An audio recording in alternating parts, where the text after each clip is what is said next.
Legal and Privacy Brief for March 1, 2026. The Supreme Court struck down the Trump administration's use of the International Emergency Economic Powers Act, (IEEPA), to impose tariffs in learning resources v. Trump, invalidating the primary statutory basis for sweeping tariff schedules affecting technology imports.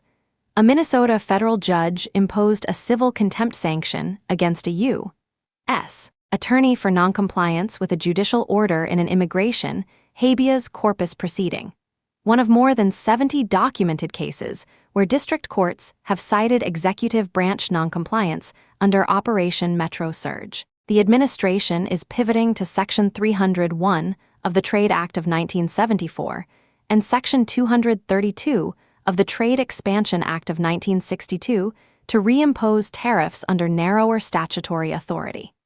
Here's the full breakdown of today's top legal and privacy stories. Legal and Privacy Brief, March 1, 2026. Next section, Litigation Updates. Learning Resources v. Trump. IEEPA tariff authority struck down the Supreme Court held that the International Emergency Economic Powers Act does not authorize the president to impose tariffs, invalidating the primary statutory basis the Trump administration used to implement broad tariff schedules. IEEPA, enacted in 1977, grants the president emergency authority to regulate international commerce during declared national emergencies. The administration interpreted that authority to encompass sweeping tariff imposition on imports from China, Taiwan, and other major electronics and semiconductor manufacturing jurisdictions. The court's ruling forecloses that interpretation and directly affects tariffs on products that it and technology procurement teams have been paying since the tariff schedules took effect. The decision is not a complete prohibition on executive tariff authority. Legal analysts, including Paul Steffen writing for Lawfare, note that the ruling is narrow, addressing IEEPA scope rather than the constitutionality of tariffs as a general matter. The administration retains authority under Section 122 and Section 300 and 1 of the Trade Act of 1974 and Section 232 of the Trade Expansion Act of 1962, and is actively pursuing reimposition under these frameworks. However, these statutes impose procedural constraints that IEEPA did not. Section 301 requires a formal USTR investigation finding unfair trade practices before retaliatory measures can be imposed. Section 122 is limited to balance of payments emergencies and is short-term in nature. Section 232 requires a Commerce Department determination that specific imports threaten national security, with required public comment periods and procedural timelines measured in months. The administration cannot simply substitute Section 301 or Section 232 designations for IEEPA tariff schedules without going through applicable agency processes. Legal analysts consider these alternative authorities more legally defensible than the administration's IEEPA interpretation. But note that courts remain sensitive to overbroad claims of executive trade authority and that further litigation under these frameworks is anticipated. The scope and timeline for reimposition may not replicate IEEPA tariffs on an equivalent basis. Compliance action. Procurement and supply chain legal teams should immediately audit which tariffs on IT hardware, semiconductors, software components, and technology services were imposed under IEEPA authority. Those tariffs are now legally vulnerable. Do not assume Section 301 or Section 232 replacements will be imposed on the same timeline or at the same rates. Some IEEPA tariff categories may lapse before replacement authority is in place. Prepare scenario plans for reduced import duties on specific categories, particularly where Section 232 national security findings are a poor fit for the product. Update vendor contracts with tariff contingency language and brief procurement leadership on transitional uncertainty. Source: Lawfare. Civil contempt sanction against U.S. Attorney Immigration Habeas Corpus, Operation Metro Surge. A Minnesota federal judge imposed a civil contempt sanction against a U.S. attorney for noncompliance with a judicial order in an immigration habeas corpus case arising from the Trump administration's Operation Metro Surge Enforcement Initiative. The sanction against a federal attorney is an extraordinary remedy reflecting escalating judicial frustration with executive branch compliance failures. Research published by Lawfare documented 17 federal district court judges citing executive branch noncompliance with court orders across more than 70 immigration enforcement cases. A separate district court found that DHS's third country removal practices were unlawful. The Kilmar Abrigo Garcia criminal case, involving allegations that an immigration enforcement action was unlawful, had a district court hearing on February 26. Legal challenges to foreign aid cancellations are also proceeding in federal district courts, with the core legal question being whether the executive can unilaterally impound or cancel congressionally appropriated funds under the Impoundment Control Act of 1974. The pattern across these cases reflects a systemic breakdown in executive branch compliance with judicial orders in the immigration and executive authority context. Judicial contempt sanctions carry monetary and reputational consequences for agencies and individual attorneys. The accumulation of adverse findings across 70-plus cases increases the likelihood of appellate court intervention and further scrutiny of executive enforcement actions. Compliance action.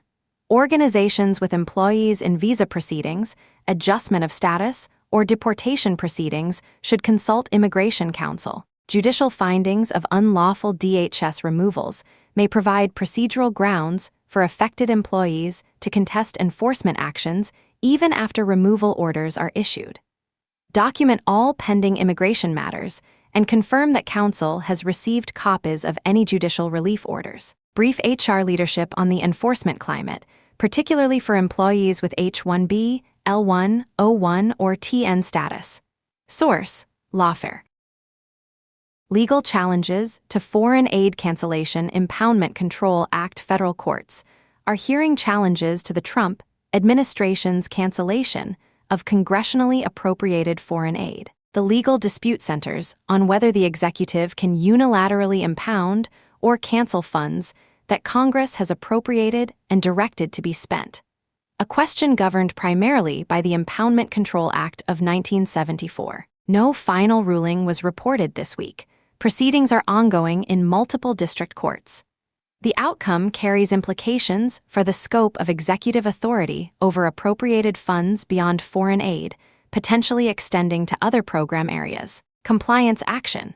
Organizations holding subcontracts, grants, or cooperative agreements funded through USAID, State Department Foreign Assistance Programs, or related agencies should review agreement terms for suspension, impoundment, and unilateral termination provisions. Engage legal counsel on available remedies if funding has been suspended or canceled. Document all performance obligations that are affected by funding cancellation and preserve records of completed work for potential claims. Source: Lawfare. Next section, policy changes. Tariff reimposition under Section 301, Section 122, and Section 232 after IEEPA ruling with IEEPA-based tariff authority now invalidated by the Supreme Court. The Trump administration is pursuing reimposition under three alternative statutory frameworks. Peter Harrell, writing for Lawfare, analyzed the transition and characterized the Section 301 and Section 232 approach as more legally defensible than the administration's prior IEEPA reliance, while cautioning that these authorities impose meaningful constraints. Section 300 and one of the Trade Act of 1974 authorizes the USTR to take retaliatory action against countries found to engage in unfair trade practices following a formal investigation, which typically involves a period of investigation, findings publication, and public comment before measures take effect.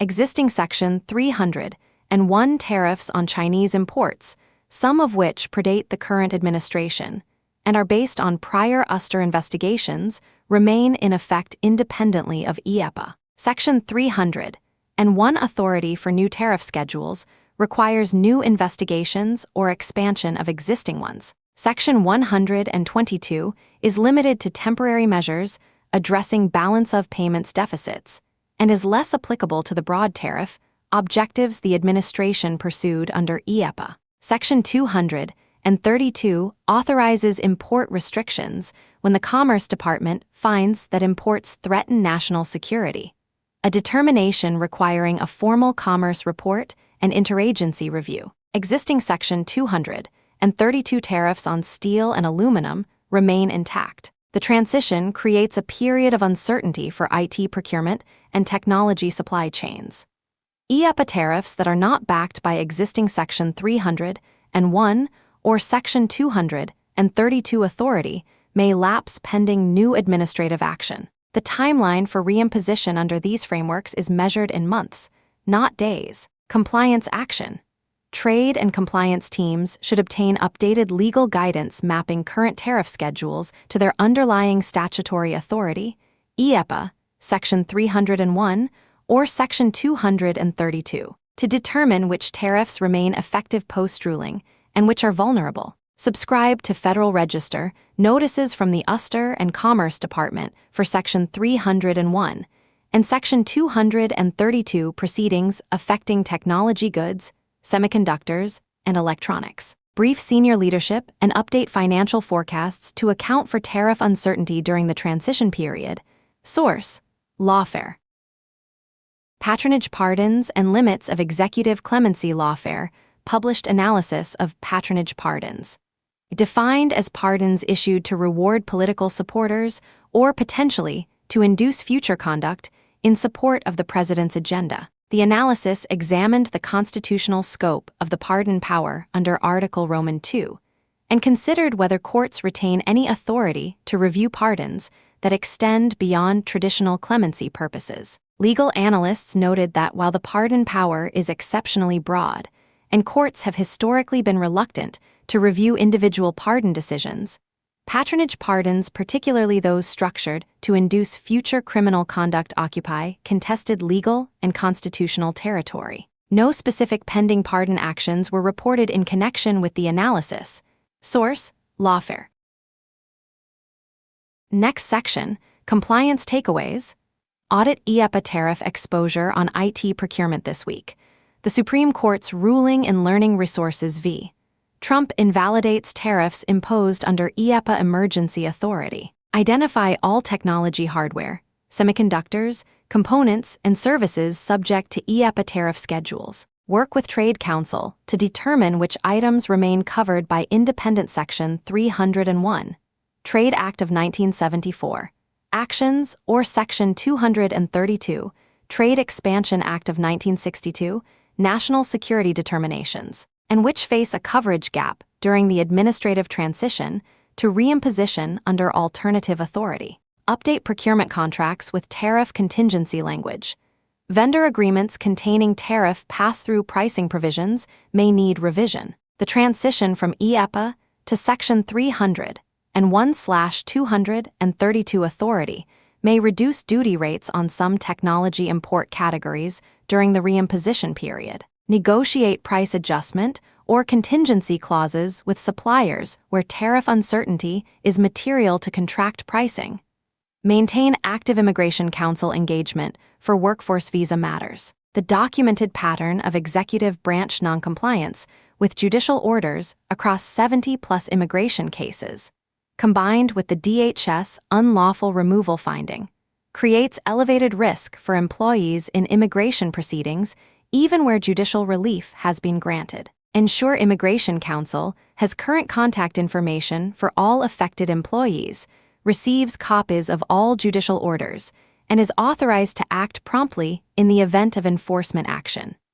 Review foreign aid-funded agreements for impoundment and suspension provisions. Organizations holding UZ, State Department, or related agency-funded grants or subcontracts should assess their agreement's terms for force majeure, government suspension, and unilateral termination clauses. The foreign aid cancellation litigation has not produced a final ruling.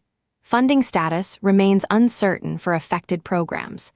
Preserve documentation of all completed work and expenditures for potential claims. Monitor Section 301 and Section 232 Federal Register notices weekly. The administration's pivot to these narrower tariff authorities will proceed through USTR and Commerce Department administrative processes, with formal notices published in the Federal Register. Assign responsibility within legal or compliance teams for tracking Section 301 and Section 232 actions affecting IT goods and updating procurement leadership on changes to applicable duty rates as they occur. That concludes today's legal and privacy brief. From Carolina Clear Tech, for informational purposes only, not legal advice.